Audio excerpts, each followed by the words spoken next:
ጥያቄሽ ምንድን ነው? የነቢዩ መሐመድን ነቢይነት የሚያረጋግጥ ነገር ከቁርአን። አንደኛ የአምላክ ምስክር አምላክ አላህ ስብሐነሁ ወተዓላ ይመሰክራል። ሙሐመድ ነቢይ ነው መልእክተኛ ነው እያለ ይናገራል። ሁለተኛ መልአኩ ጅብሪል ዓለይሂ ሰላም ታላቁ መልአክ እርሱ ስማቸውን ጠርቶ ሙሐመድ ሆይ አንተ የአላህ መልእክተኛ ነህ ብሎ ያረጋግጣል።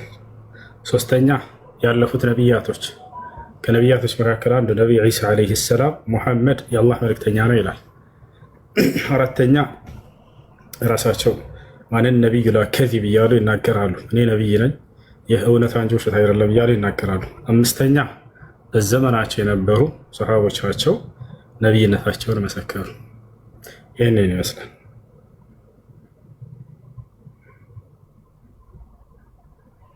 ግን ያኔ ነቢይ የምትሉት አላህን ያመጣው ሰው ያኔ ምን ለማለት ነው? አላህን የፈጠረው እሱ ነው። ነቢዩ ያኔ በቃል እንደዚህ አላህ አለ ብሎ የነገራችሁ ነቢዩ መሐመድ ነው አይደል? የመጀመሪያ ተመለሰልሽ። በሱ ነው ያወቃችሁት አላህን። የመጀመሪያ ጥያቄ ተመለሰልሽ።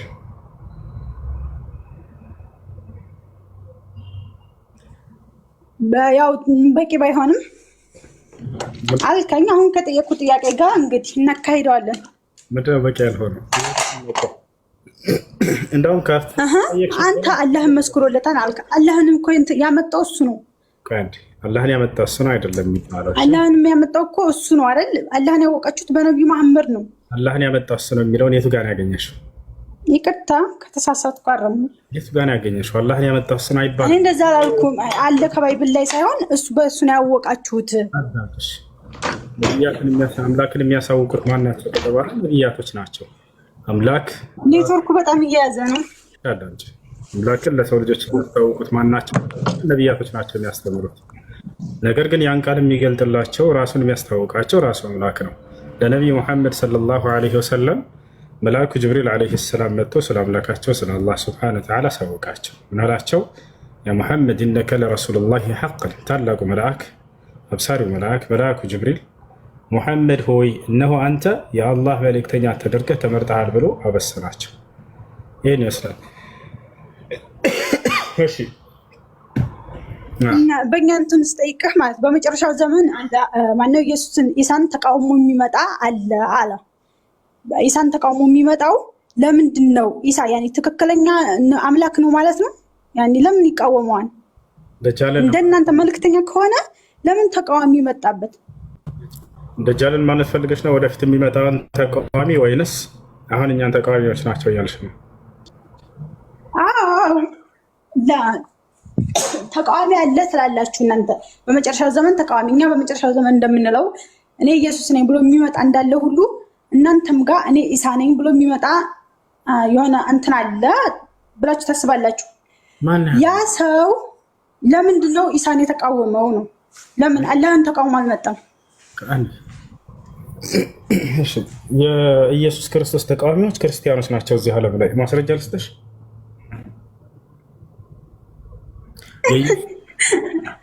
እሺ ስጠኝ ልስማ።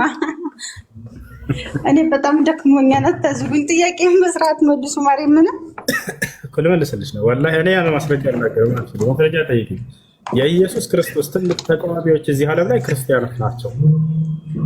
ለምን ከተባለ ማስረጃ ኢየሱስ ክርስቶስ ምን አለ መጽሐፍ ቅዱስ ላይ ሲናገር፣ ብትወዱኝስ ትእዛዜን ትከተላላችሁ አለ። ምን አለ? ብትወዱኝስ ትእዛዜን ትከተላላችሁ። የክርስቶስ ወዳጅነት መገለጫ ምንድን ነው? የእርሱን ትእዛዝ መከተላቸው ነው። ስለዚህ ክርስቶስ ያላስተማረውን ትምህርት የሚከተሉ ሰዎች የእርሱ ተቃዋሚዎች ናቸው ማለት ነው። ከእነዚያ መካከል ማን ናቸው ከተባለ ክርስቲያኖች። ለምን ከተባለ ክርስቶስ ያላዘዘው ከኛ መጽሐፍ በፈጣሪ ለምን ከጀመርኩ በኋላ ታቋርጣላችሁ?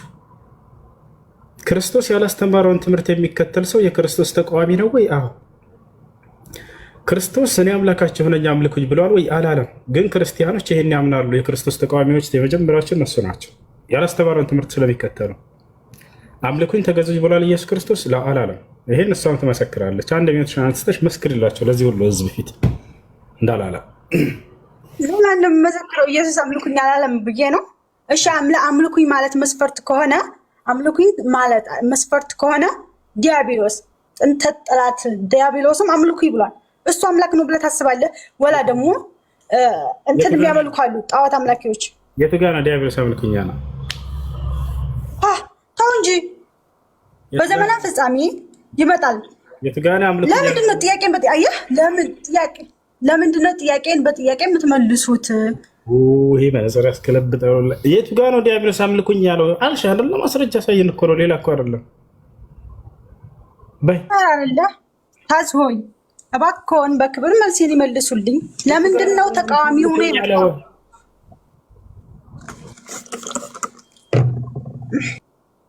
መስፈርቱ አምልኩ ሊሆን አይችልም ሲጀመር።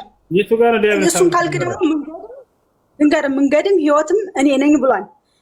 ከዛ ሲቀጥል ደግሞ ምን አለ? የሲኦልና የገነት ቁልፍ በእጄ ነው አለ። ነው ከአምላክ ውጭ ይሄ የሚቻለው አለ ብለህ ታስባለህ? አዎ አለ። ማን የሲኦልና የገነትን መክፈቻ ቁልፍ የሚይዝ ማን? ሌላ ማን? ጭራሽ ገነትን የሚያስከፍቱት የኛ ነብይ ናቸው። ማስረጃ ያስተሽ ከራሴ መጽሐፍ ቅዱስ እንዳያውም ብቻ እናንተ ምንድን ነው የሚለው ነው መሐመድ ብላችሁ አንብባችኋል። ከኛ መጽሐፍ ሰጥሻለሁ። የኛ ነብይ ገነትን እኔ ራሴ ነኝ የማስከፍታት ብለው ቃል በቃል የተናገሩበት። እኔ በጣም የምታሳዝኑኝ ብቻ ግን ይሁን። እናንተ እኔ ትምህርታችሁን አስተምሮችሁን አልቃወማችሁም። ያኔ እኔ ተቃወምኩ አልተቃወምኩም ምንም አላመጣም። ግን ልክ ነው ብላችሁ ተስባይላችሁ እስኪ ያኔ መጽሐፉን ብናነበውም እንኳን የእናንተ መጽሐፍ ምንም አይነት ነገር እኔ እንጃ። እኔ አምላክ ነኝ የእናንተ ጥያቄ ሁሌ እኔ አምላክ ነኝ የሚለው የት አለ ነው? ምንም ማን አይምሯቸው እንደደፈራቸው ታውቃለህ? ፕሮፋይል ያደረጉ ሰውዬ አያቸው አይደለ? እንዲህ አይነት ትውልዶችን ያፈራላቸው። ጭንቅላታቸውን ለማደደብ ነው ያስቀምጡት። ይህን ሰው ከላይ ይለቁበታል ዶላር። ይሄንን ራሳቸው ተናግረዋል። የተጣሉት ጊዜ የሚከፈልህን ዶላር እናውቃለን እኮ ብለውታል። እንዲህ ጭንቅላታቸውን ለመድፈን እንዳይረዱ እንዳይገነዘቡ ቁጭ ያደረጓት ይችን ሰውዬ ለዚህ ነው ቁጭ ብላ 24 ሰዓት መሐመድ እንደዚህ ነው ትላቸዋለች። ስለ እምነታቸው እንኳን ምንም የማያውቁ ነው ያደረጓቸው። ዲሞ ማለት ነው። ዲሞ ትውልድ ወላሂ ላዚ ባዶ ቆርቆሮ የጀሪካ አለ አይደለ? ደፈናቸው፣ እንዲህ አድርገው ተጫወቱባቸው። ወላሂ ላዚ በጣም ያሳዝናል። ስለ እምነታችሁ አንዲት እንኳን መናገር አትችሉም።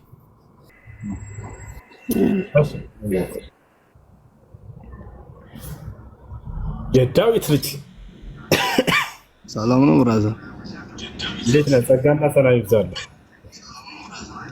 አለማ እኔ አንድ ጥያቄ ልጠይቅሽ ነበር። እሺ፣ ጥያቄ ምንድን ነው? እስልምና መቼ ነው በየትኛው ክፍለ ዘመን የተጀመረው? እስልምና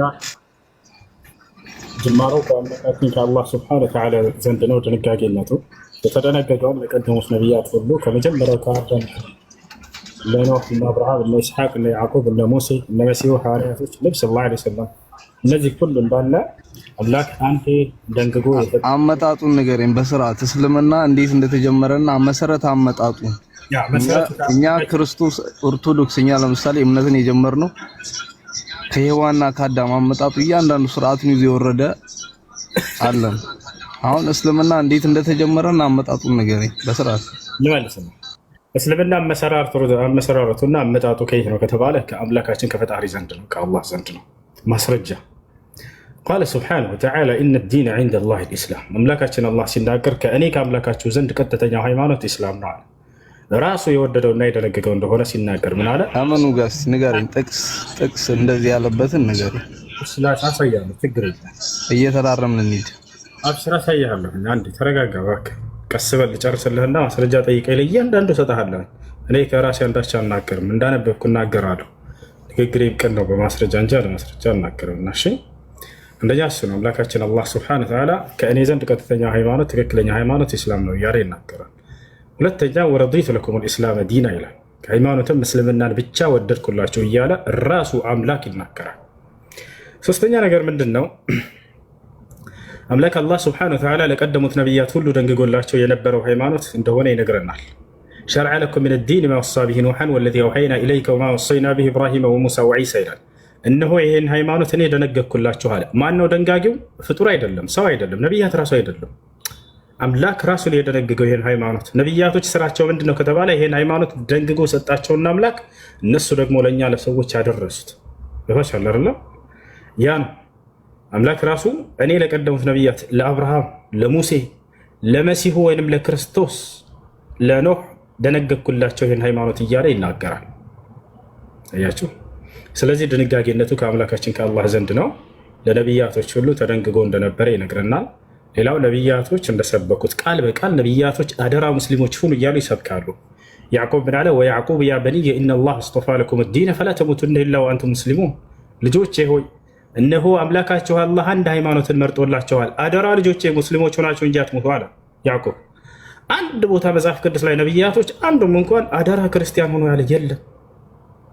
አምላክም የትኛውም ቦታ ላይ ክርስቲያን ሆኖ ብሎ አልተናገረም።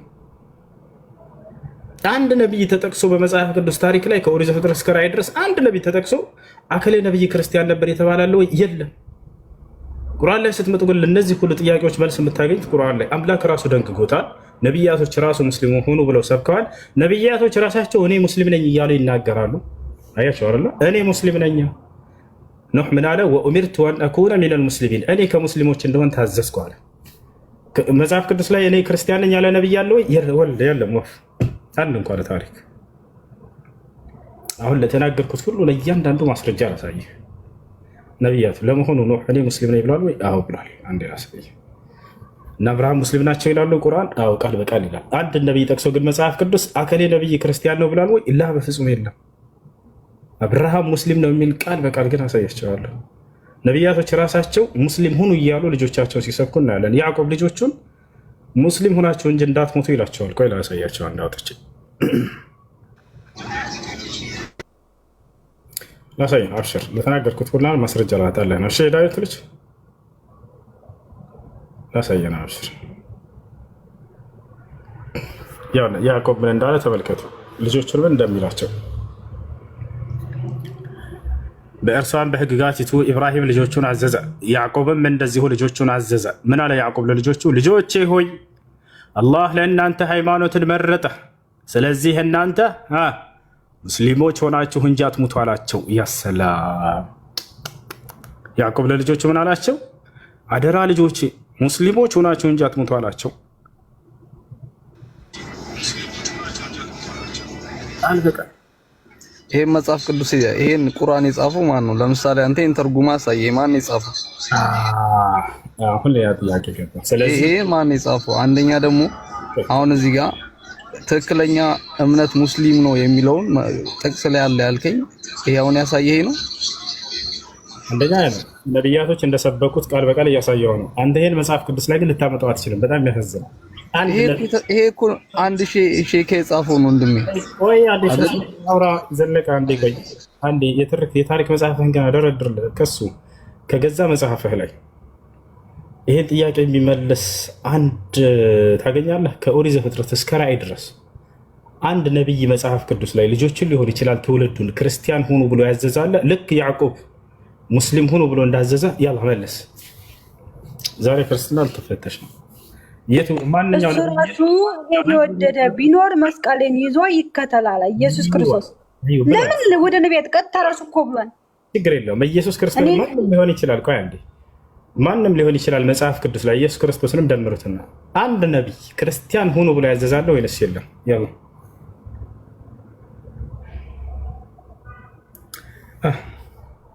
መጽሐፍ ቅዱስ ላይ አለ። እኔ አሁን ላወጣልህ እችላለሁ። እሺ ችግር የለውም አውጣልህ። አሁን የጠየኩልህን መልስልኝ። ይሄን መጽሐፍ ቅዱስ የጻፈው አሁን ያሳየህን ማን የጻፈው? ክርስቲያን ሁኑ ብሎ ያዘዘ አንድ ነቢይ መጽሐፍ ቅዱስ ላይ አምጣ። አንተም ነገረኛ። ይሄንን ቁርአን የጻፈው ማን ነው? አክሻ ያራዳ ልጅ ጥያቄውን አትቀይረው። አንድ ይሄንን ጨርስና ወደዛ ትሄዳለህ። አንዴ አውጣው መጽሐፍ ቅዱስ ላይ ክርስቲያን ሁኑ ብሎ ያዘዘ እስከማውጣልህ አንተ ንገረኝ። ይሄንን ቁርአን የጻፈው ማን ነው? እስ ብለን ችግር የለውም። ቀጣዩን መልሰዋለን፣ እንጠብቃለን። አሁን አውጣው አንዴ ያወጣ አውጣው አንቺ ማስረጃ ሊያወጣ ነው። ሌሎች ዝም በሉ። የእሱ ነው እድሉ። አሁን እሺ ጊዜ እንስጠው። ያው ነው ትልቁ ላይ ነው ነግሰሃል። እሺ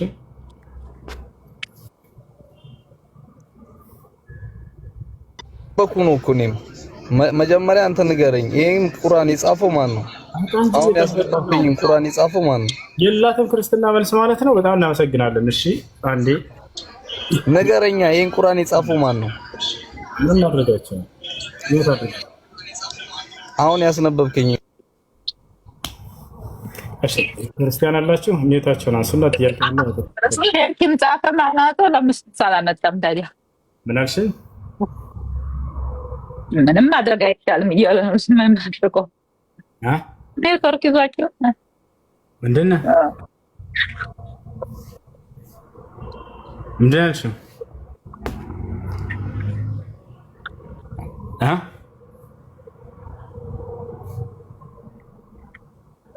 ሄሎ ሀይ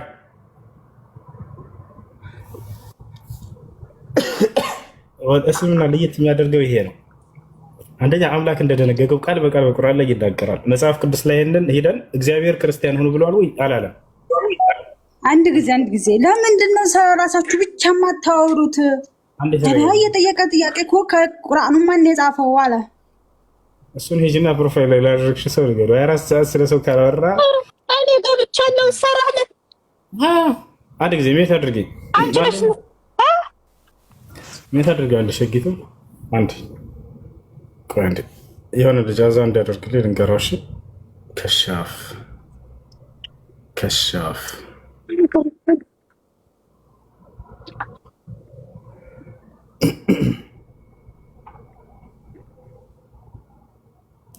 እሺ ስለዚህ ባጭሩ ብላችሁ ምንድነው ወላሂ አምላክ ካልደነገገው ነብያቶች ካልሰበኩት መንገድ ጉጡ።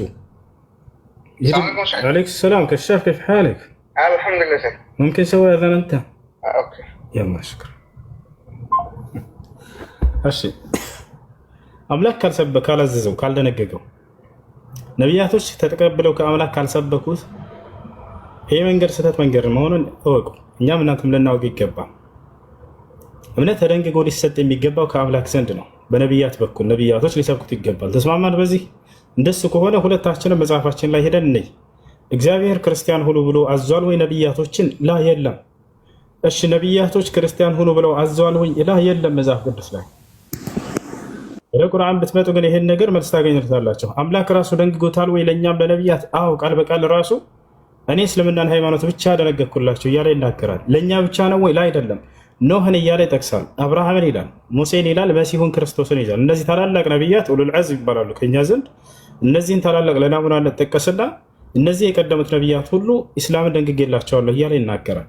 እነዚህ ነብያቶች ስናያቸው በቁርአን ላይ ሙስሊሞች ሁኑ እያሉ ህዝቦቻቸው እንደሰበኩ እናያለን። ይወሻል አይደል?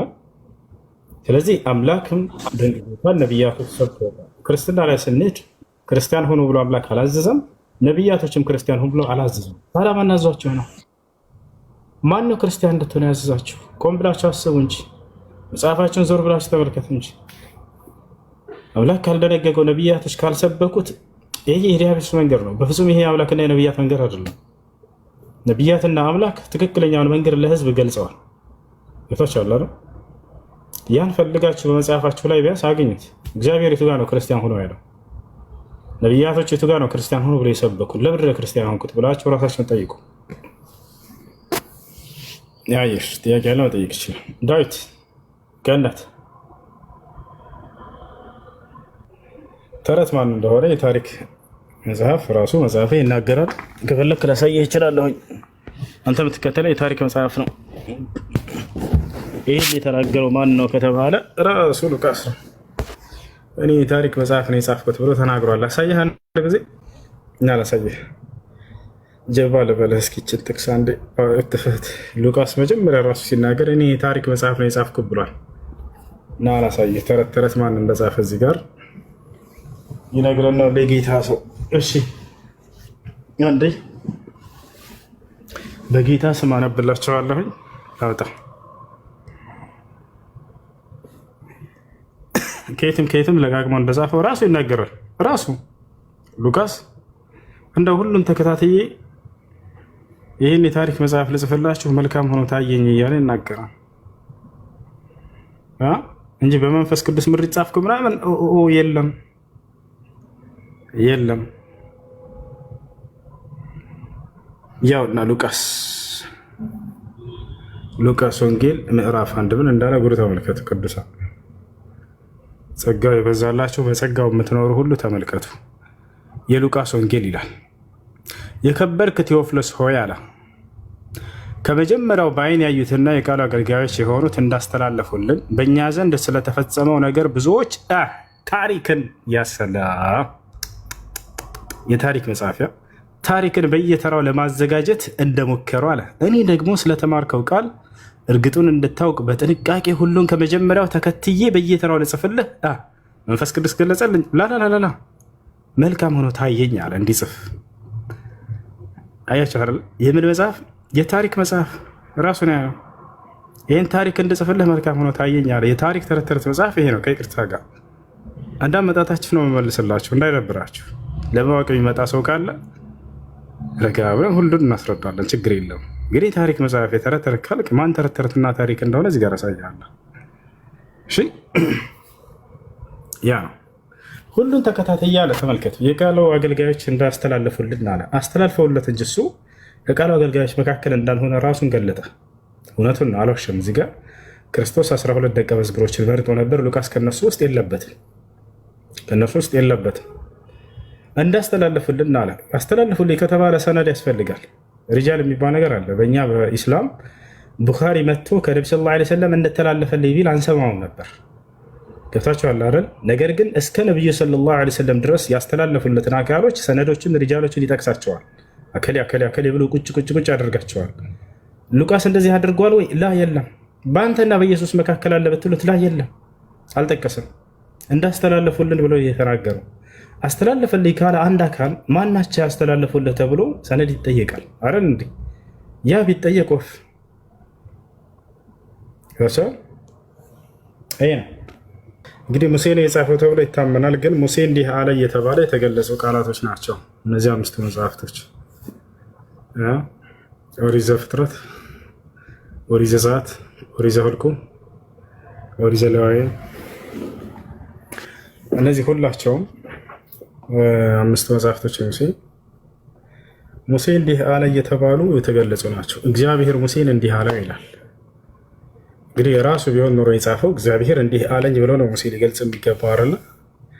ነገር ግን የሆነ ሶስተኛ አካል በሙሴና በአምላክ መካከል በሙሴና በሕዝቦች መካከል የተከሰተውን የሚተርክ ተራኪ እንጂ ሙሴ እንዳልሆነ ይገልጻል ነው። ጭራሽ ስለ ሙሴ አሟሟት ይናገራል። ሙሴን የጻፈው ተብሎ ተገልጾ ሙሴ በዚህ ቦታ ላይ ሞተ፣ ሙሴ በዚህ ቦታ ተቀበረ፣ ሙሴ ይህን ያክል ዓመት ኖረ እያለ ሙሴ ስለ ሙሴ ይናገራል ብትባሉ ምን ትላላችሁ? እና ይህ ነው እና ስለዚህ ነቢያቶች የጻፉት መጽሐፍቶች ናቸው ብለው ይነግሯቸዋል እንጂ በፍጹም እነሱ እንዳልጻፏቸው የሚያሳዩ ማስረጃዎች አሉ። ይህ ነው። ሌሎች መጽሐፍቶች ላይ ብታዩ እነ ሳሙኤልን ብታዩ ሳሙኤል በዚህ ቦታ ሞተ እያለ ስለ መጽሐፈ ሳሙኤል ይናገራል። የሞተበትን ስፍራ፣ ያረፈበትን ስፍራ፣ የተቀበረበትን ስፍራ። እንግዲህ እነሱ ካረፉ በኋላ የሆኑ አካሎች ተነስተው እንደጻፉት ነው የሚገልጸው። እንደው መጽሐፍ ሙሴ ካረፈ በኋላ ተነስተው የሆኑ ሰዎች እንደጻፉት ነው።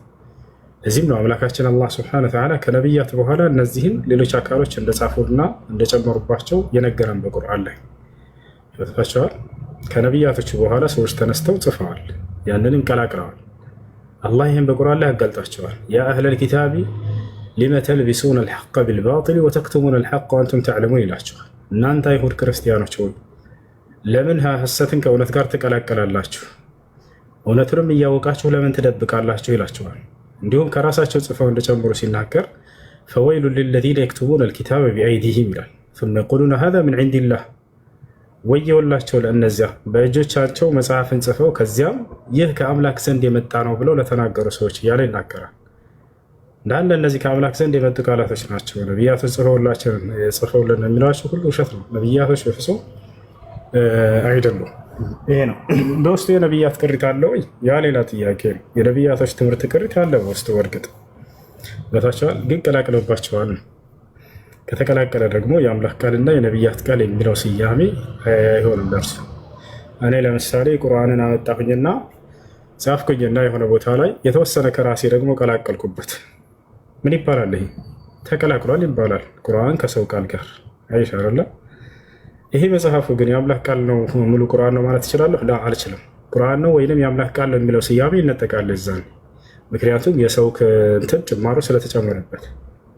ግን በዚያ ላይ የአምላክ ቃል ቅሪት አለ ወይ ቢባል አላለላለሁ። ይሄ ቁርአኑ የአምላክ ቅሪት ነው። ስለዚህ በውስጡ የነቢያቶች ቅሪት አለ መጽሐፍቱ ላይ መጽሐፍ ቅዱስ ላይ ብሉይ ኪዳንም አዲስ ኪዳንም ላይ። ለምሳሌ ሙሴ ነቢይ መሆኑን የሚናገረው ይሄ ትክክለኛ የሆነ ነገር ነው፣ እውነት ነው። መሲሁ መሲህ እንደሆነ ክርስቶስ እንደሆነ የተነገረበት ቦታ ካለ ትክክል ነው። እኛ መሲሁ ነው ብለን እናምናለን። መሲሁ የአምላክ መልእክተኛ እንደሆነ የተነገረበት ትክክል ነው። መሲሁ የአምላክ ባሪያና አገልጋይ እንደሆነ የተነገረበት ትክክል ነው። መሲሁ ሙታንን ሲያስነሳ እንደነበረ በአምላኩ ፍቃድ የተነገረበት እውነት ነው። መሲሁ ማየት የተሳናቸውን አይናቸውን ሲያበራ እንደነበር ትክክል ነው።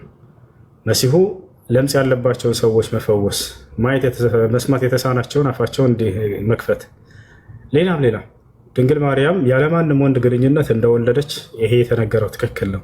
መልአኩ ገብርኤል መጥቶ እርሷን እንዳበሰራት መሲሁ እንደምትወልድ ይሄ ትክክል ነው። ያዛቸዋል።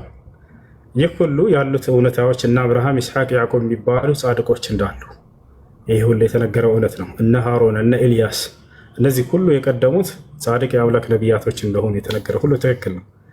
በዚያ ላይ የአምላክን ክብር የሚነካ እና የነቢያትን ክብር የሚነካ የነቢያትን ትምህርት የሆነን ክብር የሚነካ ሁሉ እንዳለ የተጨመሩ እንደሆኑ እናምናለን። ለምሳሌ ነቢያቶች ሃሮን ለእስራኤላውያኖች ወይፈኑን ያንን ጥጃ ከወርቅና ከብር አቅልጦ የሰራው ጣዖት የሰራው ሃሮን እንደሆነ መጽሐፍ ቅዱስ ይናገራል። ይሄን አላህ በቁርአን ላይ ስህተት ነው ብሏል። ያ ነቢይ በፍጹም ይሄን ጣዖት ሰርቶ አምላካቸው ነው አላለም።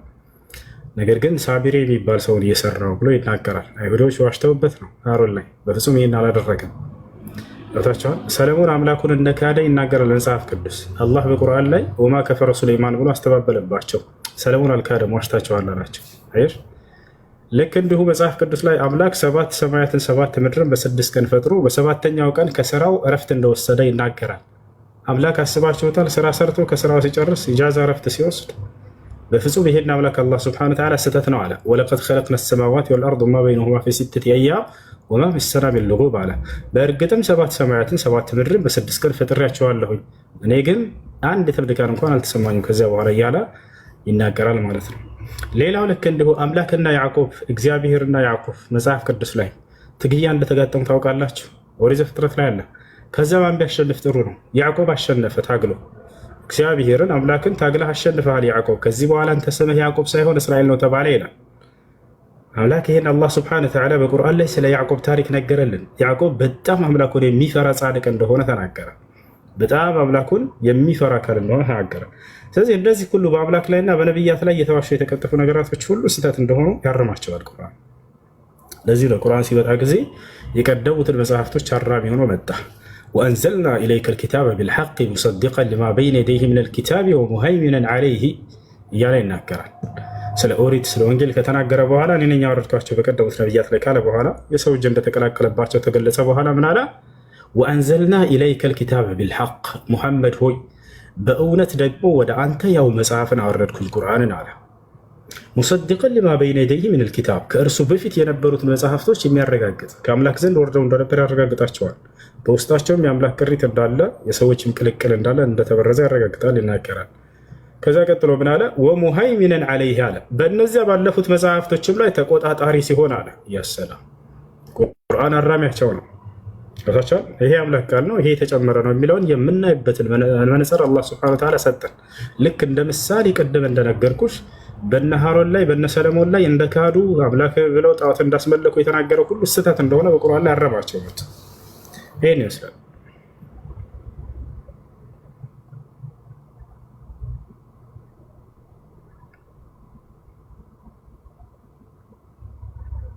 ትጂ ያጠያቀልሽ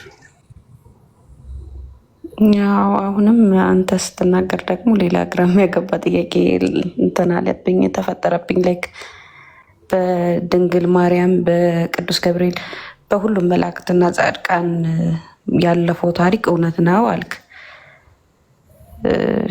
እውነት እንደሆነ ካወቅ ስለዚህ እኔ አሁን ኦርቶዶክስ ሆኜ ማመኔ ልክ ነው አይደለም? ልክ ነው አንተ አሁን ትክክል ነው አልከኝ። ስለዚህ ማመኔ ልክ ነበር ማለት ነው። ወደ እሱ እንመጣለን። ወአለይኩም ሰላም ወረሕመቱላሂ ወበረካቱህ። አለን። እሺ አላህ በቁርአን ላይ ምን አለ ሲገልጻቸው ጊዜ አፈቱእሚኑነ ቢባዕድ ልኪታቢ ወተክፍሩነ ቢባዕድ አለ። የሚገርም አገላለጽ። ከመጽሐፉ ከፊሉን ታምናላችሁ፣ ከፊሉን ግን ትክዳላችሁን አለ። ፈማ ጀዛኡ መን የፍዓሉ ዛሊከ ኢላ ኺዝዩን ፊል ሐያቲ ዱንያ። ይህን የሚሰራ ሰው ምንዳው በምድራዊ ህይወት ውርደት እንጂ ሌላ ምን ሊሆን ይችላል? ምንዳው ውርደት እንጂ ሌላ ምን ሊሆን ይችላል? ወየውም አልቅያመት ዩረዱነ ኢላ አሸድ ልዓዛብ። የትንሣኤ ቀን ደግሞ ብርቱ ወደሆነው ቅጣት ወደ ገሃነም ይመለሳሉ አለ። እሺ ወመላሁ ቢጋፊሊን አማ ተዕመሉን። የምትሰሩትን ስራ አምላካችሁ አላህ እኔ የምዘነጋነን እንዳይመስላችሁ አለ።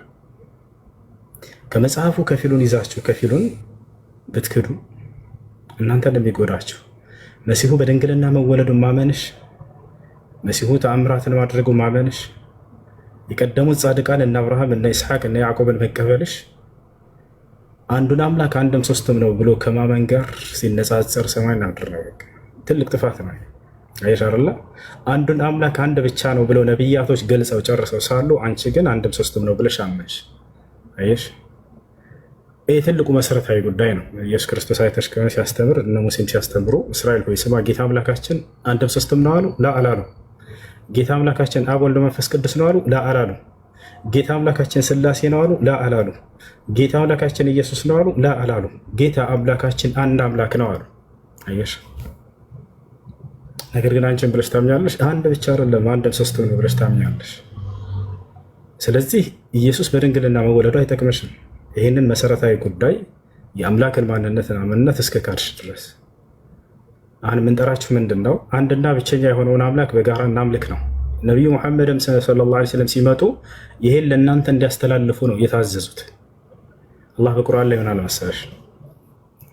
ቁል ያ አህለል ኪታቢ ተዓለው ኢላ ከሊመቲን ሰዋኢን በይነና ወበይነኩም አላ ነዕቡደ ኢለላህ ወላ ኑሽሪከ ቢሂ ሸይአን ወላ የተኺዘ በዕዱና በዕዱን አርባበን ሚን ዱኒላህ ፈኢን ተወለው ፈቁሉ አሽሀዱ ቢአንና ሙስሊሙን አለ። ሙሐመድ ሆይ በላቸው አለ። ለማን? ለአይሁዲዎችና ለክርስቲያኖች ምን በላቸው አለ? ተዓለው ኢላ ከሊመቲን ሰዋኢን በይነና ወበይነኩም በእኛና በእናንተ መካከል እኩል ወደምታደርገን ወደሆነችዋ ንግግር ኑ በላቸው። እርሷ ምንድነች? አላ ነዕቡደ ኢለላህ አላህን እንጂ ሌላ ላንገዛ፣ ከአላህ በስተቀር ሌላ ማንም ላንገዛ፣ ወላ ኑሽሪከ ቢሂ ሸይአን በእርሱ ላይ ቅንጣትን ላናጋራበት። በዚያ በአንዱ አምላክ ላይ ወልድና መንፈስ ቅዱስም አብረው አምላክ ናቸው ሳንል አንዱን አምላክ በብቸኝነት እናምልክ በሏቸው። በቃ ይሄ ነው። ስለዚህ አንዱን አምላክ በብቸኝነት ወደ ማምለክ ነው፣ ሌላ አይደለም ጥሪያቸው። ነቢዩ ሙሐመድ ሰለላሁ ዐለይሂ ወሰለም ሲናገሩም በሙሉ ቁርአን ላይ ብታነቢ የአብርሃም የኢስሐቅ የያዕቆብን አምላክ እናምልክ ነው ጥሪያቸው፣ ሌላ አይደለም። ሌላ አምላክን ይዘው አልመጡም። ነቢ ሰለላሁ ዐለይሂ ወሰለም ሌላ አምላክን ሊሰብኩ አልመጡም። ወተበዕቱ ሚለተ አባኢ ኢብራሂመ ወኢስሐቅ ወያዕቁብ የአባቶችን መንገድ ተከትያለሁኝ፣ የአብርሃምን የኢስሐቅን የያዕቁብን። ምንድነው መንገዳቸው? ማ ካነ ለና አን ኑሽሪከ ቢላሂ ሚን ሸይኢን ዛሊከ ሚን ፈድሊላሂ ዐለይና ወዐለ ናስ ወላኪነ አክሰረ ናስ ላ የሽኩሩን። እኛ በአላህ በአንዱ አምላክ ላይ ልናጋራ በፍጹም አልተገባንም አሉ። አያችሁ፣ ይሄ ነው የነቢያችን ሰለላሁ ዐለይሂ ወሰለም ጥሪ። ይሄ ነው የዩሱፍ የሁሉም የነቢያት ጥሪ። የአብርሃም የኢስሐቅ የያዕቁብን መንገድ ይሄው ነው። አንዱን አምላክ በብቸኝነት እናምልክ ነው። መሲሁ የሚያስተማረው ይሄን ነው። ወቃለ ልመሲሑ ይላል አላህ በቁርአን ላይ ክርስቶስ እንደሆነ ይገልጽልናል። የተቀባ ነው፣ የተመረጠ ነው መሲሁ ለዘመኑ ሰዎች። ክርስቶስም አለ ይላል የዕቡዱላህ ረቢ ወረበኩም የእኔንም የእናንተንም ጌታ የሆነውን አላህን ተገዙ አላቸዋል። አያሽ በአላህ ላይ በዚያ በአንዱ አምላክ ላይ አታጋሩ እያሉ ነቢያቶች ያስጠነቅቃሉ። መሲሁ ምን አለ? ኢነሁ መን ዩሽሪክ ቢላሂ ፈቀድ ሐረመ ላሁ ዐለይሂ ልጀነተ ወመእዋሁ ናር አለ። እነሆ በአላህ ላይ ሌላን አካል የሚያጋራ ሰው አላህ ገነትን በዚያ ሰው ላይ እርም አድርጎበታል፣ መመለሻውም ገሃነም ነች አለ፣ እሳት ነች አለ። ስለዚህ በአንዱ አምላክ ላይ አታጋሩ፣ አንዱን አምላክ በብቸኝነት አምልኩ እያሉ ነቢያቶች ሰብከዋል። የትእዛዛቸው መሰረትና መጀመሪያ ቀደምቱ ይሄ ነው። ነቢዩ ሙሐመድ ሰለላሁ ዐለይሂ ወሰለም አላህ ሱብሓነሁ ወተዓላ መጀመሪያ ያዘዛቸው ልክ እንዲሁ እርሳቸው ማስተምሮታቸው ሲጀምሩ ምን አሉ? ያ ቀውም ቁሉ ላኢላሃ ኢለላህ ቱፍሊሑ አላቸው ለመካ ከሃዲያኖች። ህዝቦቼ ሆይ ከአንዱ አምላክ በስተቀር በእውነት የሚመለክ ሌላ አምላክ የለም ብላችሁ መስክሩ ትድናላችሁም ይሏቸው ነበር። የድህነት የመጀመሪያው መንገድ ምንድን ነው? አንዱን አምላክ በብቸኝነት ማመንና ለእርሱ ብቻ ማምለክ ነው። ነቢያቶች ይህን ያስተማሩት ነቢዩ ሙሐመድ ሰለላሁ ዐለይሂ ወሰለም በነቢያት ያስተምሩ መሰረት ላይ ነው የመጡት። ነገር ግን እናንተን ምን አደረጓችሁ? በነቢያት ትምህርት ስም አንድ አምላክ ብቻን ሳይሆን አንድም ሶስትም ናቸው ብለው በአንድ አምላክ ላይ እንድታጋሩ አደረጓችሁ። ከዛ ይሄኛው ልጅ ነው ይሄኛው መንፈስ ነው በሚል እናንተ ሸወራችሁ። አምላክ አንድ ነው በማንነቱም በምንነቱ። ክርስቶስ ምንድን ነው ከተባለ መልእክተኛ ነው። የአምላክ መልእክተኛ ነው። አምላክ የመረጠው ነው። መልእክተኛ ማለት ከአምላክ ቃልን እየሰማ ለሰዎች የሚያደርስ መካከለኛ ማለት ነው። ዮሐንስ ወንጌል ምዕራፍ 8 ቁጥር 40 ላይ ኢየሱስ ሲናገር እኔ ከአምላክ የሰማሁትን እውነት የምነግራችሁ ሰው ነኝ አለ። አያችሁ፣ እኔ ከአምላክ የምሰማውን የምነግራችሁ ሰው ነኝ አለ። በአምላክና በሰው መካከል ያለ ነው ክርስቶስ። ያን ቃል እየሰማ ለሰዎች የሚያደርስ ነቢይ ማለት ነው ባጭሩ። አንደኛ ጢሞቴዎስ ምዕራፍ 2 ቁጥር 5 ላይ ምን ይላል? አንድ እግዚአብሔር አለና አለ። በእግዚአብሔርና በሰዎች መካከል አንድ መካከለኛ አለ፣ እርሱም ሰው የሆነው ኢየሱስ ክርስቶስ ነው አለ። በአምላክና በሰዎች መካከል ሆኖ ቃልን እየሰማ ለሰዎች የሚያደርስ የሆነ ምንድን ነው ከተባለ ነቢይ ነው። እነ ሕዝቅኤል ምን ይሉ ነበር? የእግዚአብሔር ቃል እንዲህ ሲል ወደ እኔ መጣ ይላል ሕዝቅኤል። አይሻርላ የአምላክ ዘንድ ቃል ይመጣላቸዋል፣ ያን ይሰማሉ፣ ያደርሳሉ። ክርስቶስም ይሄ ነበር ወظيفة ስራው እዚህ ዓለም ላይ። ዮሐንስ ወንጌል ምዕራፍ 17 ቁጥር 3 እና 4 ላይ ለምን እንደመጣ ዓላማውን እዛ ይናገራል። ወደ ሰማይ ቀጥ ብሎ ኢየሱስ ክርስቶስ አባት ሆይ አንድና ብቸኛ እውነተኛ አምላክ አንተ ነህ አለ። አንድና ብቸኛ እውነተኛ አምላክ ማን ነህ አለ? አንተ ነህ አባት ሆይ አለ፣ አብን ማለት ነው። እንዲሁም የላከውን ኢየሱስ ክርስቶስን ያውቁ ዘንድ ይህች ነች የዘላለማዊ ሕይወት አለ።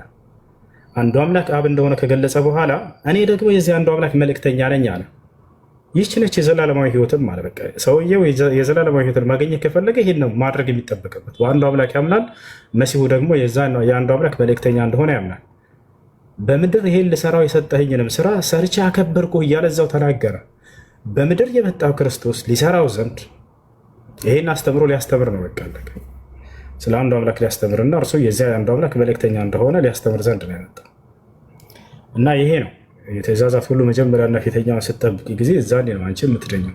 ይሄን ግን እናንተ አጥፍታቸዋል። በነቢያት ትምህርት ስም ወደ ተሳሳተ መንገድ ወስደዋቸዋል። ለዚህ ነው ነቢዩ ሙሐመድን ሰለላሁ ዐለይሂ ወሰለም ማስነሳት ያስፈለገው። አምላክ በነቢያት ትምህርት ስም አንዱን አምላክ ሶስት አምላክ አድርገው አባስተው ሲያስተምሩ ከረሙ። እነዚህ ሰዎች አላህ ነቢዩ ሙሐመድን ማስነሳት ግድ ሆነበት። አስነሳቸውና እነዚያ እኔ በአንዱ አምላክ ላይ ያጋሩትን ሰዎች አስጠንቅቃቸው። ለቀድ ከፈረ الذين قالوا ان الله هو المسيح ابن مريم لقد كفر الذين قالوا ان الله ثالث ثلاثة እያለ አንቀጽ አወረደላቸው። እዛቻል አምላክ የሶስት አንደኛ ላይ ያሉ ሰዎች በእርግጥም ካዱ። አብ ወልድ መንፈስ ቅዱስ አምላክ ራሱ የማርያም ልጅ መሲሁ ነው ያሉ ሰዎች በእርግጥም ካዱ እያለ ይናገራል። ይህን ሁሉ ሊያስጠነቅቋቸው ዘንድ ወደ እውነቱ መንገድ ዳግም ሊሰበስቧቸው ሊመልሷቸው ዘንድ እርሳቸውን መረጠና ላካቸው። ስለ እናንተ አስመልክተው አምላክ አላህ በጣም በርካታ በተለይ ሱረቱል ማኢዳን ብታነቡ እንዳለ ስለ አይሁድና ስለ ክርስቲያን ይናገራል። ምን ይላል እዚያ ቦታ ላይ ሲናገር የቁል ስብሓነሁ ወተዓላ ያ አህለል ኪታብ ቀድ ጃአኩም ረሱሉና ዩበይኑ ለኩም ከሲራን ሚማ ኩንቱም ትኽፉነ ሚነል ኪታቢ ወየዕፉ ዐን ከሲር ቀድ ጃአኩም ሚነላሂ ኑሩ ወኪታቡን ሙቢን يهدي به الله من اتبع رضوانه سبل السلام ويخرجهم من الظلمات إلى النور بإذنه ويهديهم إلى صراط مستقيم. يا أهل الكتاب إن أنت مصحفوا على بيت وشوائنا أيهودنا كريستيانوش قد جاءكم رسولنا إنه ملكتنياشن ولن أنت متولى شهلا لن أنت مش أمرنا يمتت لمن يبين لكم كثيرا بتأم بركات أنا قر لي جلس الله لأبرار الله ሚማ ኩንቱም ትኽፉነ ሚነል ኪታብ ከመጽሐፉ ሲደብቋችሁ የነበረውን እውነት በርካታውን ሊገልጹላችሁ ዘንድ አለ። ቀድ ጃአኩም ሚነላሂ ኑር እነሆ ከእኔ ከአምላካችሁ ዘንድ ብርሃን መጥቶላችኋል። ቁርአን ወኪታቡ ሙኒር አብሪ የሆነ ብርሃን የሆነ መጽሐፍን መጥቶላችኋል። የህዲ ቢሂላሁ አላህ በእርሱ ሰዎችን ወደ ቅኑ መንገድ ይመራል። እነማንን? መን ተበዐ ሪድዋነሁ ውዴታውን ለተከተሉ ሰዎች ሱቡለ ሰላም የሰላም የሆነችዋን መንገድ ወዩኽሪጅሁም ሚነ ዙሉማት ኢለ ኑር በዚህ በላከው ቁርአንና በተላከው መልእክተኛ አማካኝነት ሰዎችን ከጨለማ ወደ ብርሃን ያወጣቸዋል። ጥያቄ አለኝ። ወየህዲህም ኢላ ሲራጥ ሙስተቂም በእርሱም ምክንያት ወደ ቀጥተኛ መንገድ ይመራቸዋል። ያያቸዋል። ጥያቄ አለኝ። አላህ ሱብሓነሁ ወተዓላ ነብዩ ሰለላሁ ዐለይሂ ወሰለም ማስነሳት ግድ ነው። ይህን ይመስላል። እሺ ቲጂ ጨረሽ? ሌላ ጥያቄ አለሽ?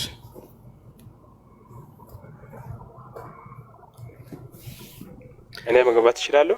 ትጃለሽ? አለው አስቀድመውና ከዛ ከልጁ ጥያቄ በኋላ መልሼ እጠይቃለሁኝ። ጥያቄ ምንድን ነው?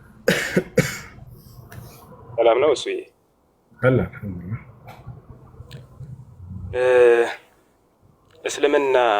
እስልምና ከጀመረ ወይስ ደግሞ ከተፈጠረው በቃ ወይ ሃይማኖቱ ከጀመረ ስንት አመቱ ነው?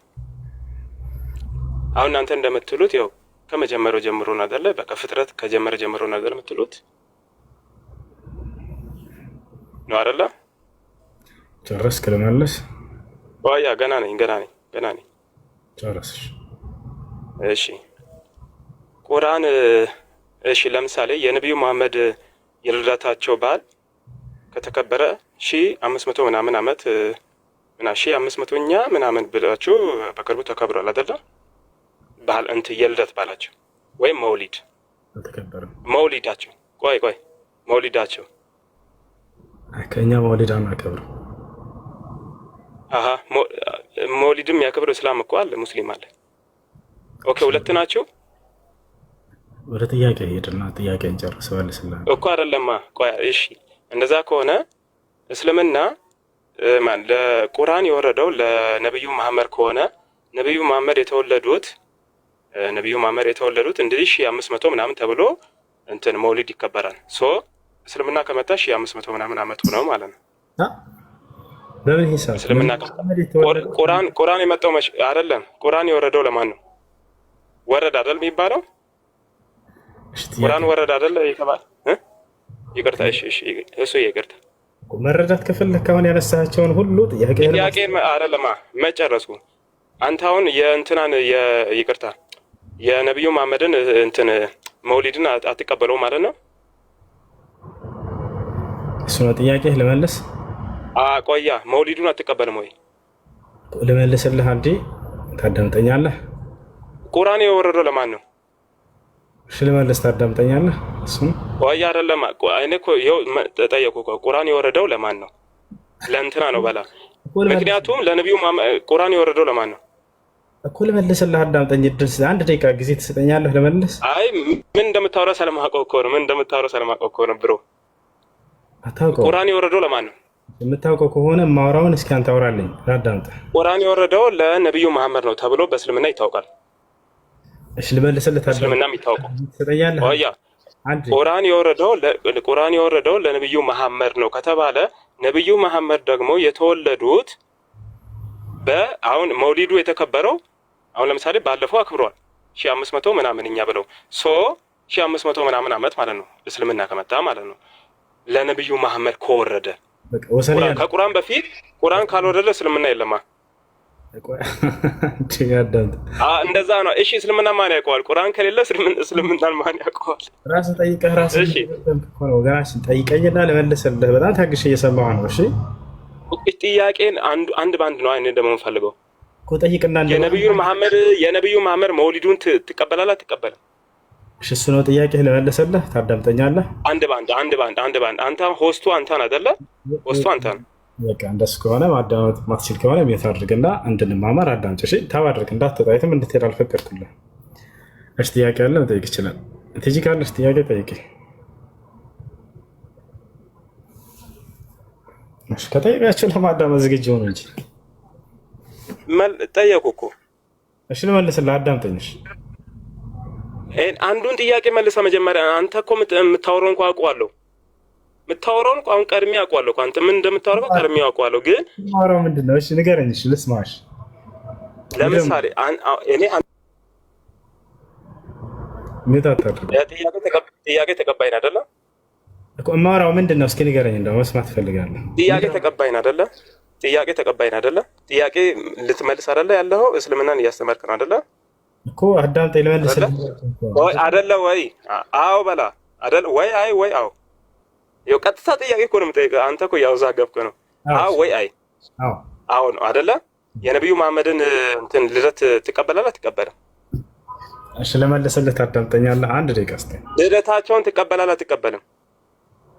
ልደት ማለት ነው ማለት ነው የተወለዱበት ነው። ምንም ሌላ እንትን ሀፈ ታሪክ የለውም። የተወለዱበት ማን እንዴት የማይቀበል እንደዚህ የተወለዱ ነብዩ መሐመድ ሰው ናቸው አይደለ? ነብዩ መሐመድ ሰው ናቸው አይደለ? ሰው ናቸው ልክ እንደ ኢየሱስ። ቆይ ቀስ በል አይደለም። ቆይ ሆስተስ እስከ ሆስት ማስረጃ ልስጥህ። እንደ ኢየሱስ ሰው ናቸው አይደለማ። እኔ አሁን ሰው ስለ ኢየሱስ ክርስቶስ ከሆነ እኔ ብዙ እንትን እሰጣለሁ፣ ችግር የለውም። አሁን ጥያቄ አሁን ወደ ኢየሱስ ክርስቶስ አይ አይደለ እንዴት እንደሚሸውድ አይ አይደለ ጥያቄን እየመለስክ አይደለም። ኖን መማር እኮ ነው እሱ። ምን መሰለህ እዚህ ጋር መማር ነው፣ ችግር የለውም። ኢየሱስ እንደዚህ ሆነ፣ ነብዩ መሐመድ እንደዚህ ሆነ አይደለም። እሺ ጥያቄው መልስ። ነብዩ መሐመድ ከተወለዱ 1500 ምናምንኛ መውሊድ ተብሎ ይከበራል። ቁርአን የወረደው ለነብዩ መሐመድ ከተባለ ቁርአን ከወረደ በኋላ ነው እስልምና የጀመረው ማለት ነው። ከዛ በፊት እስልምና አይታወቅም እንደማለት ነው። ገብቶሃል? ነብዩ መሐመድ ከተወለዱ ስንት ዓመት? 1500 ምናምን ይኸው ቀሩ 1500 ምናምን ተብሎ 1400 ምናምን 1400 እሱ ችግር የለውም። ብቻ እንደዛ ተብሎ ይከበራል መውሊዱ። ማስረጃ እስልምና የሚያወጀው እሱ ነው አይደል እንዴ? ለምናየው በቲቪው በምን ነው ማስረጃ ወጣ? ትልቁ ላይ ነው። ክፈት ወላ ተናገርከው። ኦኬ መውሊዱን አትቀበልም? ክፈት ማስረጃ። መውሊዱን አትቀበልም ወይ? ክፈት ወላ ተናገርከው። ከዚህ አታልፍም። በቃ መውሊዱን አትቀበልም ወይ? ክፈት ማስረጃ ሳይያ ወላ መውሊዱን አትቀበልም ወይ? መውሊዱን አትቀበልም? አይ አይደለ መውሊዱን አትቀበልም? አሻዳንተ በቃሽ። አሁን ያሳድርግ። እሺ በቃ መውሊዱን አትቀበልም አይደለም? ወይ አይ እኮ ነው መልስ መሆን ያለበት። ወይ አይ እኮ ነው። መውሊዱን አትቀበልም? አሁን ያሳድርግ። እሺ አዳምጥሽ።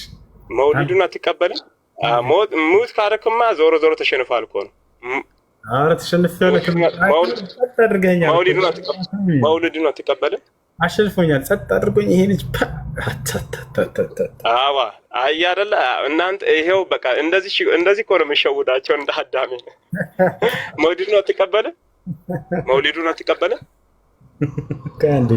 አንዴ መውሊድ ማለት 2000 ሰው አለ። መውሊድ ልደት ነው። እሺ ልመለስልህ። አንድ ደቂቃ ስጠኝ። እሺ ጊዜ ስጠኝ። የመሐመድን መውሊድ አትቀበልም ወይ? እኮ ልመለስልህ። አሁን ሌላ ደቂቃ ስጠኝ። አንድ ደቂቃ ጊዜ ስጠኝ። ወይ ሁሱ አንዴ እኔ ልጠይቀው። እኔ የልደታን ጠይቅሽ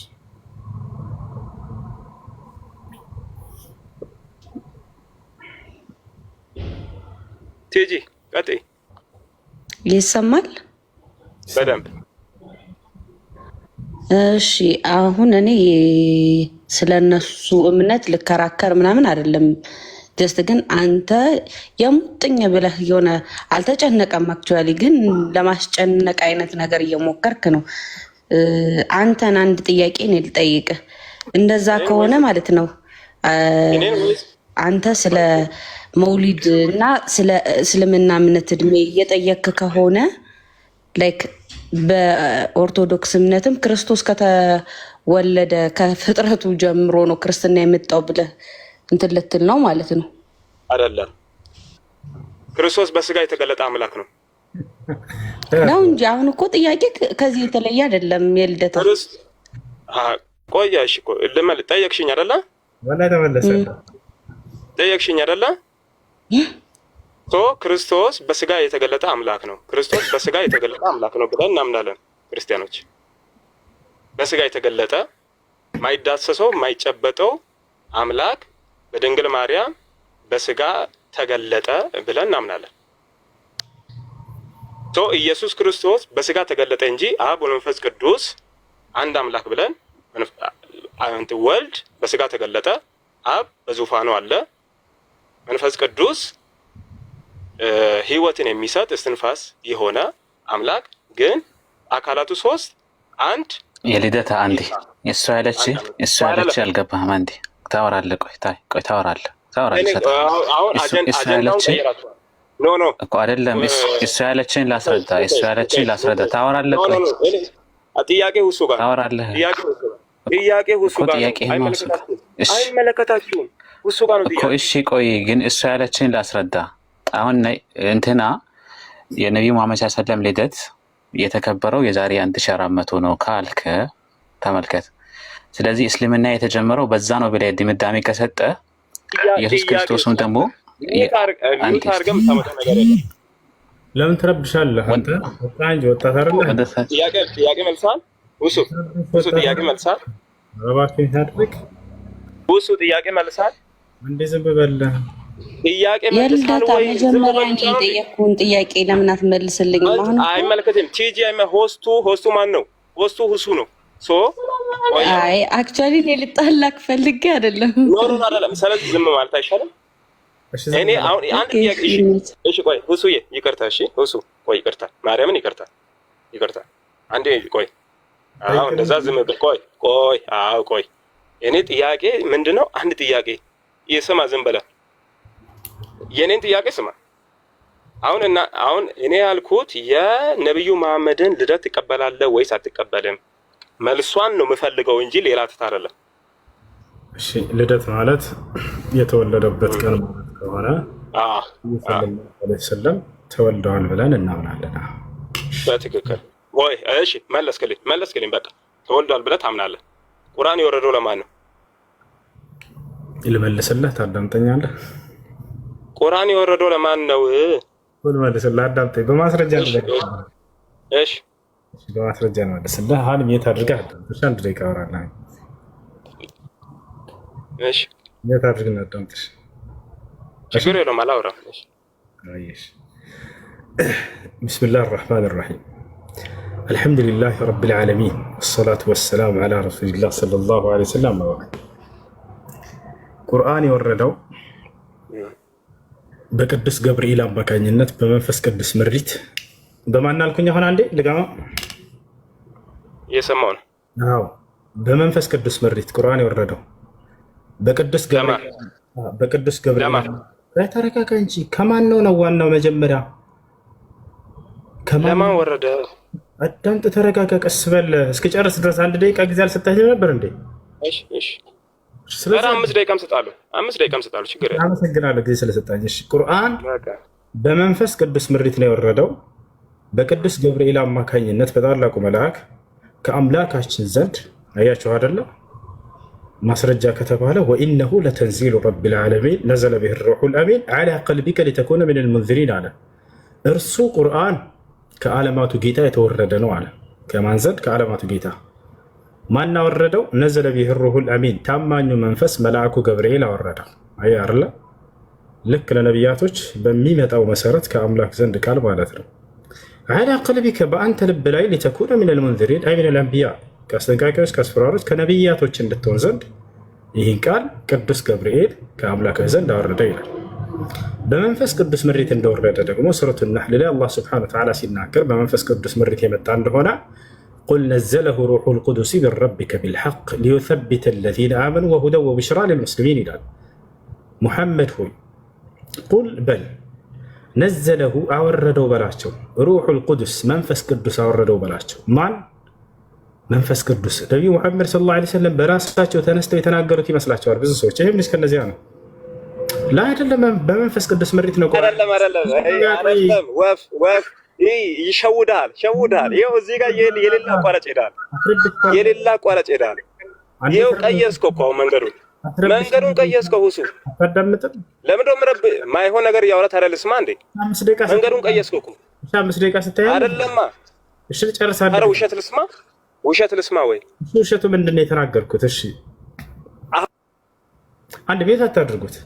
በመንፈስ ቅዱስ ምሪት ላይ የመጣው ቁርአን ብያለሁ። ውሸቱ ምንድን ነው ንገረን። አንሳሚ ነው። የኢትዮጵያ ሙስሊሞች የተሸወዱት በአረብኛ ነው። ባይዘው አረብኛ ነው አታወራ።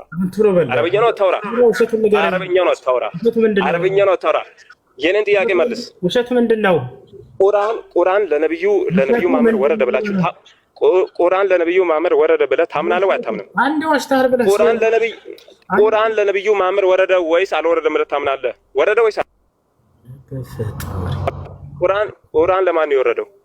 ውሸት ነው። በሳቅ አይመጣም። በሳቅ መልስ አይመጣም። ከፈለግ እንደፈለግ መሳቅ ትችላለህ እኮ። በሳቅ መልስ አይመጣም። ቁርአን ለነብዩ መሐመድ ወረደ ምን ማለት ይቻላል? ያዝናል።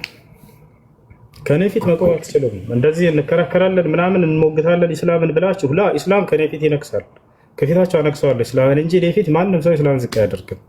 እንደዛ አስባችሁ የሚሰጧችሁ ምናምን ይሄ ፍልስፍና ምናምን እዚህ ይዛችሁ ያለ ማስረጃ ባዶ ሆናችሁ ነው መሳቂያ ሆናችሁ የምትሄዱት። ገብታችኋል? እንዳጠቃላይ ቁርአን ብዙ ሰው የመሰላቸው ክርስቲያን ልጆች ምንድን ነው ሙሐመድ ከራሱ ነው ያመነጨው ብለው ይነግሯቸዋል። ታውቃላችሁ? የእነሱ አይደለም ስህተቱ። በነገራችን ላይ ወላሂ የእነሱ አይደለም ስህተቱ፣ ከላይ የሚሰጣቸው ነው። ተመልከቱ። ቢያንስ ሰው እንዴት ነው ይሄ ነገር እምነት ውስጥ ምን ይላል ብለው አያነብም። የለም ወፍ ማንበብ አይፈልጉም። ሙሐመድ ተነስቶ ከ500 ምናምን ዓመት በኋላ ከክርስቶስ 600 ዓመት በኋላ መጣው ነው የሚሏቸው። ላ አይደለም፣ በመንፈስ ቅዱስ ምሪት ነው ስትባል ልትደነግጥ ይገባ ነበር። እንዴ በመንፈስ ቅዱስ ምሪት ነው እንደ ቃሉ የሚመጣለት? ምክንያቱም ነቢያቶች በመንፈስ ቅዱስ ምሪት ነው ሲመጣላቸው የነበረው የሚለውን አንተ ስለምታውቅ ቢያንስ ማለት ነው። ክርስቲያን ከሆንክ መጽሐፍ ቅዱስ ላይ አለልህ አይደለ? ትንቢት ከቶ በሰው ፈቃድ አልመጣም፣ ነገር ግን ቅዱሳኖች ከአምላክ ዘንድ ተመርጠው በመንፈስ ቅዱስ ምሪት ተናገሩ ይላል አይደለ? እንግዲህ ነቢያት አንደኛው መገለጫቸው ምንድን ነው? ቃልን ከራሳቸው ሳይሆን በመንፈስ ቅዱስ ምሪት ይናገራሉ ነው። ይሄ የቱ ጋ ነው ያለው ብሎ ሰው ደንግጦ ሊጠይቅ ይገባ ነበር። ሁለተኛ በቅዱስ ገብርኤል አማካኝነት ነው ቃሉ የሚመጣለት ተባልክ። ይሄ ሊያስደነግጥ ይገባ ነበር። ይወታቸዋል አይደለ?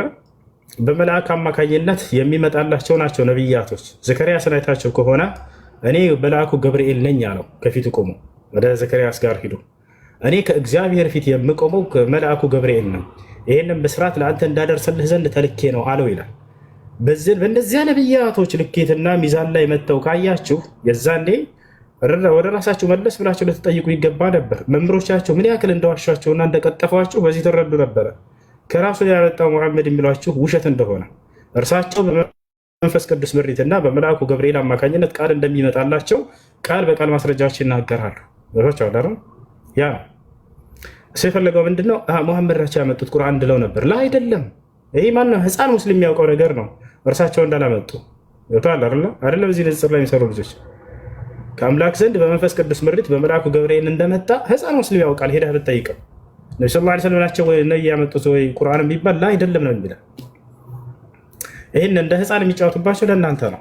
ምንም እንደማታረቡ ስለሚያውቁ ሂዳችሁ መጽሐፋቸው ላይ ምን ይላል እንደምትሉ ያን እንደማታነቡ ስለሚያውቁ ሙሐመድ ከራሱ ነው ያመጣ ይሏቸዋል። የራሱ ምስክር ራሱ ነው ይሏቸዋል። ተመልከቱ፣ ራሱ ነው የሚናገረው፣ ራሱ ነው ያመጣው፣ ራሱ ነው በራሱ ላይ ነው የቆመው ይሏቸዋል። ላ አይደለም። ልክ መጽሐፍህ ላይ ባለው በነቢያቶች ሚዛን ላይ ነው ያሉት። ገብቶሃል አይደል? እነዚህ ነቢያቶች መጽሐፍህ ላይ ያለው በመንፈስ ቅዱስ ምሪት ተመርተው ተናገሩ ነው የምትለው። እንዲሁም በቅዱስ ገብርኤል አማካኝነት ቃል መጣላቸው ነው የምትለው። ያ ነው። እንዳውም በመንፈስ ቅዱስ ምሪት ተናገረ የሚባል የለ መጽሐፍ ቅዱስ ላይ። ትንቢትን ተናገሩ ነው የሚለው፣ ስለ ትንቢት ነው የሚናገረው። ነቢዩ መሐመድ ግን ቃሉ ራሱ ቁርአን የመጣላቸው ይህን ቁርአን ያወረደው ራሱ መንፈስ ቅዱስ እንደሆነ ቃል በቃል ይናገራል። ቁል ነዘለሁ ሩሑል ቁዱስ ሚን ረቢከ ቢልሐቅ ነዘለሁ ሃዚሂ ልሃኡ ضሚር ተዑዱ ኢላ አልቁርአን አልዓዚም አይ ነዘለሁ አላህ ስብሓነሁ ወተዓላ አንዘለ ሃዛል ቁርአን አልዓዚም ዐላ ነቢ ሰለላሁ ዐለይሂ ወሰለም ዐላ ዋሲጠት ሩሑል ቁዱስ ወሁወ ጅብሪል ዐለይሂ ሰላም ከማ ፈሰረሁ ፊ ገይሪሃ ሚን አስሱወር في قوله سبحانه وتعالى وإنه لتنزيل رب العالمين نزل به الروح الأمين على قلبك لتكون من المنذرين. وقوله سبحانه وتعالى قل من كان عدوا لجبريل فإنه نزله على قلبك بإذن الله مصدقا لما بين يديه وهدى وبشرى للمؤمنين. እና ይህ ነው ልጆች ቁርአን ነቢ ሙሐመድ ሰለላሁ ዐለይሂ ወሰለም ከራሳቸው ያመጡት ሳይሆን በመንፈስ ቅዱስ ምሪት በመልአኩ ገብርኤል አማካኝነት ከአምላክ ዘንድ የመጣላቸው ቃል እንጂ ሌላ አይደለም። እሺ ራስ ምታት መናገር ፈልገህ ነበር መሰለኝ። ሜታ አንስታ ነበር። السلام عليكم ورحمة الله وبركاته. وعليكم السلام ورحمة الله وبركاته. أهلا. شغال زماي መናገር ፈልጌ ሳይሆን እንደው አስተያየት ለመስጠት ነው። የልጁ ሁኔታ ምንድነው? ወገናችን ቲጂ በስነ ስርዓት ጥያቄ እየጠየቀች ማሻአላህ ተባረከላህ አላህ ጀዛህን ይክፈለ በትዕግስትና በሰፋ ባለ በማስረጃ በተረጋጋ ሁኔታ መልስ እየሰጣት ጥሩ ትምህርት እየተሰጠ ስለነበረ ያንን ሂደት የማደናቀፍ ነው አካሄዱ እንጂ ጥያቄ ጠይቆ መልስ እንዲመለስለት ወይ ለማወቅ ወይ ለመርዳት በፍጹም አይደለም። በጣም በተረጋጋ ሁኔታ በትዕግስት ማስረጃ እየጠቀስክ ጥሩ አድርገህ እያስተማርክ ስለነበረ ያንን ሂደት ለማበላሸት ነው። አስተውለው ከሆነ እኮ እንደገባ ጥያቄ ብሎ አቋርጦ ነው ወደ ጥያቄ የሄደው እና የማደናቀፍ ስራ እንጂ ሌላ ነገር አይደለም። እኔ የተረዳሁት እሱ ነው። አንተ ግን ማሻአላህ አለይክ ጀዛከላህ ኸይር ወላሂ ሰብረህ። እኔ ራሱ ትግስት አጥቼ ስንቴ ነው ማይኩን እየነካው የመለስኩት። ሱብሃንአላህ አላህ ይጨምርልህ ወንድሜ። ጀዛከላህ ኸይር። እሺ ትጂ መጠየቅ የምትፈልጊው ካለ መቀጠል ካለሽ ጠይቂ። እሺ ሁሱ አሁንም ደግሞ ልጁ ከገባ በኋላ ሌላ ደግሞ አዲስ ግራ የሚያጋባ ጥያቄ ፈጠረብኝና አላቅም። እሱ ለማለት የፈለገው ነገር የነብዩ የተወለደበትን ይሁን የምታከብሩትን ይሄ 1500 ምናምን እያለ እንትን ያለበትን ጊዜ እንበልና ላይክ ኢየሱስ ክርስቶስ ወደዚህ ምድር ከመጣ በኋላ ዓመተ ምሕረትና ይሄ ዓመተ ፍዳ የነበረበት ምናምን አለ አይደለ? ከሆነ ሁለቱ እኔ እንግዲህ ሁለቱን የመጡበትን ከሆነ አንተም ይህንን ታደርጋለህ ማለት ነው ወይ ብዬ ጠየኩት። መልስ አልሰጠኝም። ያው ወደ ሙግትና እንትን ሄደው ግን አሁን ምን አለ መሰለህ እሱ ግራ የገባኝ ነገር እኩል ነው። እኩል ማለት ዓመተ ምሕረቱን ልክ ላልሆን እችላለሁ፣ ግን እኩል ነው ወይ የተላኩት? ኢየሱስ ክርስቶስም ተልኮ ነው ብለኸኛል ቅድም ካልተሳሳትኩኝ እኮ። እና ማን ነበር የሚቀድመው ከኢየሱስ ክርስቶስ? እና የመጨረሻው ነብይ ይመስለኛል ካልተሳሳትኩ ሙሐመድ። እሺ መልስልሽ። ጥሩ ጥያቄ። ለመሆኑ በነብይነት ከነቢዩ ሙሐመድ ሰለላሁ ዐለይሂ ወሰለም እና ከኢየሱስ ክርስቶስ ማን ይቀድማል? አሁን ልብ ብላችሁ አዳምጡ። ምናልባት ይህን መልስ ከዚህ በፊት አልሰማችሁት ሊሆን ይችላል። ማን ይቀድማል በነብይነት ከነቢዩ ሙሐመድ ሰለላሁ ዐለይሂ ወሰለም እና ከኢየሱስ ክርስቶስ? ነቢዩ ሙሐመድ ሰለላሁ ዐለይሂ ወሰለም ይቀድማሉ። ነቢ ሰለላሁ ዐለይሂ ወሰለም በነብይነት ይቀድማሉ። በአካል በመምጣት ደረጃ ከተባለ አዎ መሲሁ ይቀድማል። ቀድሞ ከነቢ ሰለላሁ ዐለይሂ ወሰለም ከ600 ዓመት በፊት መጥቷል። የነቢይ ሰለላሁ ዐለይሂ ወሰለም ነብይነት ግን መቼ ነበር ከተባለ ማስረጃ ቃል ነቢ ሰለላሁ ዐለይሂ ወሰለም ኩንቱ ነቢየን ወአደም በይነ ሩሒ ወልጀሰድ፣ አዳም ገና በስጋና በመንፈስ መካከል ሳለ እኔ ነብይ ነኝ ብለው ነቢ ሰለላሁ ዐለይሂ ወሰለም ቃል በቃል ተናግረዋል። መቼ ነው ነብይ ነኝ ያሉት? አዳም በስጋና በመንፈስ መካከል ሳለ እኔ ነብይ ነኝ አሉ። ገብታችኋል አይደል? ማስረጃ ትችል ላሳይሽ እችላለሁ። አንዴ ላሳይሽ። ኩንቱ ነቢየን ወአደም በይነ ሩሒ ወልጀሰድ፣ አዳም ገና በስጋና በመንፈስ መካከል ሳለ እኔ ነብይ ነኝ ብለው ተናግረዋል። በመምጣት ደረጃ ማን ይበልጣቸዋል ከተባለ ሁሉም ነብያት ቀድመዋቸዋል። በስጋ ማን ነው? በዚህ በአካላቸው በመምጣት በምድር ላይ ነብይነታቸውን አገልግሎት በምድር ላይ እነሱ መጥተው ተገኝተው እንትን ብለዋቸዋል። ግን የነብይነት ማዕረጋቸው የተሰጣቸው መቼ ነው ከተባለ ገና አዳም በስጋና በመንፈስ መካከል ሳለ እንደሆነ ተናግረዋል። እሱን ላሳየሽ አንድ ጊዜ። ይሄን ግን እኔ ከአብርሃም በፊት አለሁ እንዳለው ኢየሱስ ክርስቶስ ይሄን ይዘን እኛ አምላክ ናቸው ጋር አንልም። ምክንያቱም ነብይ የሆኑት ከነ አብርሃም በፊት ነውና ከአዳም በፊት ነውና፣ ይሄ አምላክነት ማድረግ አይደለም። ኢየሱስ ክርስቶስ እኔ ከአብርሃም በፊት አለሁ ስላለ አምላክ ነው ብለው እንደሄዱት ሰዎች እኛ ይሄንን ይዘን ጋር አንልም። አይ አምላክ ናቸው በቃ፣ ምክንያቱም ነብይ የነበሩት ገና አዳም ሳይፈጠር በፊት ነውና ብለን አንሄድም ወደዚህ አይነት ግንዛቤ። ኩንቱ ነቢየን ወአደም በይነ ሩሒ ወልጀሰድ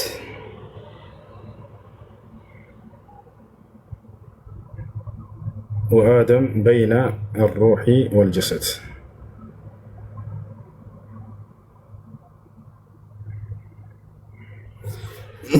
ያ እነዚህ ጋር አሳያቸው።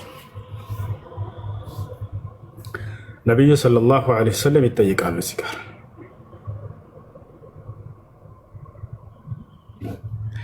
እዚህ ጋር ተጠየቁ አሉ የአላህ መልእክተኛ ሆይ መቼ ነው ነብይነት በእናንተ ላይ ግዴታ የሆነው? ወይንም መቼ ነው ነብይ የተደረጉት እያሉ ሰዎች እየጠየቋቸው ነው። ተራኪው አቡ ሁረይራ ነው። ገብታችኋል?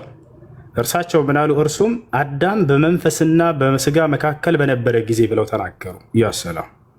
ስለዚህ ነብይ የተደረጉት ነብዩ ሰለላሁ ዐለይሂ ወሰለም መቼ ነው?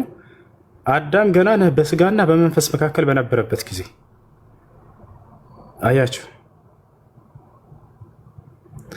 ስለዚህ ነው የነቢዩ ሰለላሁ ዐለይሂ ወሰለም የነቢይነት ማዕረግ ከሁሉም ነቢያት የነቢይነት ማዕረግ በላይ ነው። ምክንያቱም ሁሉም ነቢይ ሲላክ የነበረው በዘመኑ ላለው ትውልድ ብቻ ነው። ነቢዩ ሙሐመድ ሰለላሁ ዐለይሂ ወሰለም ግን ለዓለም ህዝብ ነው የተላኩት። ገብታችኋል? መሲሁን ብንወስድ ለማን ነው የተላከው ከተባለ ለእስራኤል ወገን ነበር። ወረሱለን ኢላ በኒ እስራኤል ይላል። ወደ እስራኤል ልጆች የላኩት መልእክተኛዬ ነው እያለ አላህ ይናገርለታል።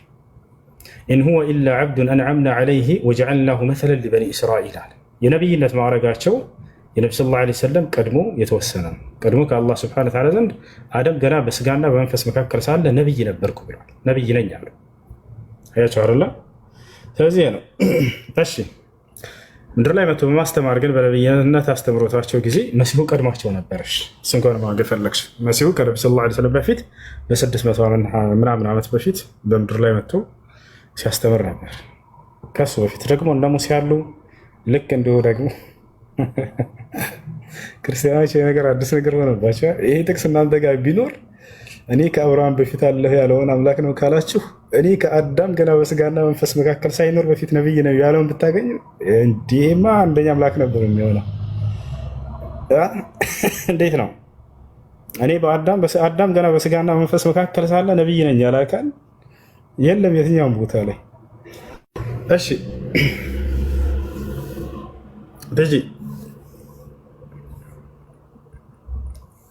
ትጂ ሄሎ። እሺ እሱ እኔ ልውረድ ወይ ዱዓ አድርጉልኝ። ይሰማል? ይቅርታ ትጂ ስለጣልቀ ወይ ይሰማል? ዱዓ አድርጉልኝ እያመመኝ ስለሆነ እወርዳለሁ። አሁን ጀዛከላ ኸይር። ወሰላሙ አለይኩም። ወአለይኩም ሰላም አላህ ያሽራ። እሺ ትጂ ጥያቄሽ ምንድን ነው?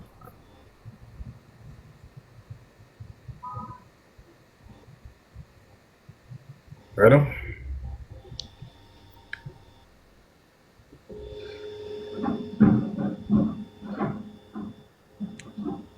ይሰማል?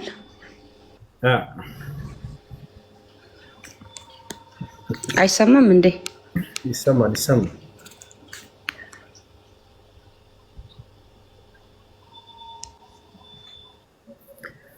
እሺ የላሟን ምዕራፍ ንገረኝ እያለ ነው አንድ ክርስቲያን። ኮሜንት ላይ ናግባ ነገር አለው ልኬልሃለሁ። እሺ እሺ አሁን በጥሩ መልኩ ነው የመለስክልኝ፣ ገብቶኛል። እሺ ቀጥሽ።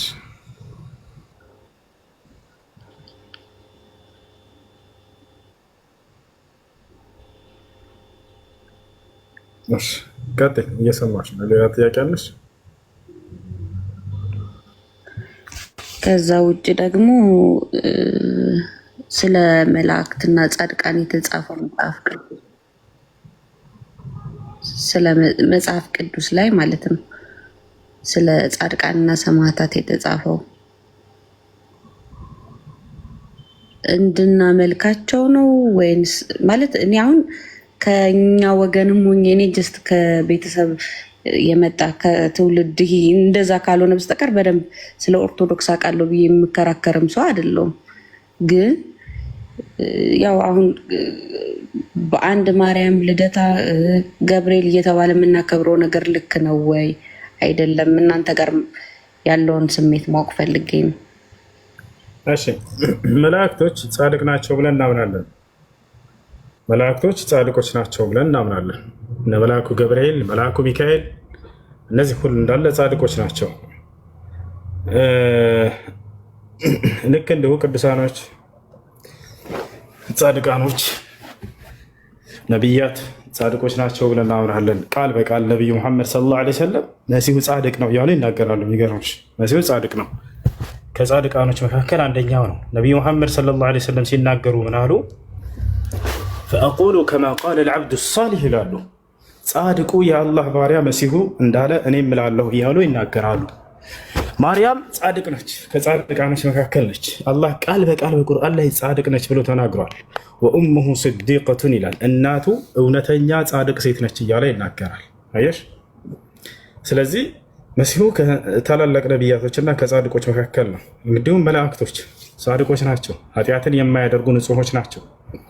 ማን ከተባለ ከመላእክቶች መካከል መልአኩ ገብርኤል፣ መልአኩ ሚካኤል እነዚህ ታላላቅ መልአኮች ናቸው። አምላክ አላህ ሱብሓነሁ ወተዓላ በጣም ያከበራቸው የሆኑ እነርሱ በጣም አላህን የሚገዙ የሆኑ መላእክቶች ናቸው። አላህ በቁርአን ላይ ሲናገር ለን የስተንኪፈ አልመሲሑ አን የኩነ ዐብደን ሊላሂ ወለልመላኢከቱ አልሙቀረቡን ይላል። ክርስቶስም ሆነ እንዲሁም ታላላቅ የቅርብ መላእክቶች ለእኔ ለአላህ ባሪያ ከመሆን አይጸየፉም እያለ ይናገራል። የቅርብ መላእክቶች የሚባሉት አንደኛ መልአኩ ገብርኤል ነው። እነ መልአኩ ሚካኤል ናቸው። እነ መልአኩ ኢስራፊል ወይም ሱራፊል ናቸው። እንዲሁም የሞት መልአክ።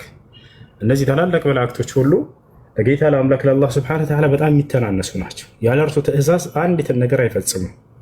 ወማ ነተነዘሉ ኢላ ቢአምሪ ረቢክ ይላል መልአኩ ገብርኤል ሲናገር ምን አለ? እኛ በጌታ በአላህ ትእዛዝ ካልሆነ በስተቀር አንወርድም። ለሁ ማ በይነ አይዲና ወማ ከልፈና፣ ከፊት ለፊታችን ያለው ከኋላችን ያለው ሁሉ ለእርሱ ነው፣ በእርሱ ውሳኔ ነው እንቅስቃሴያችን አለ።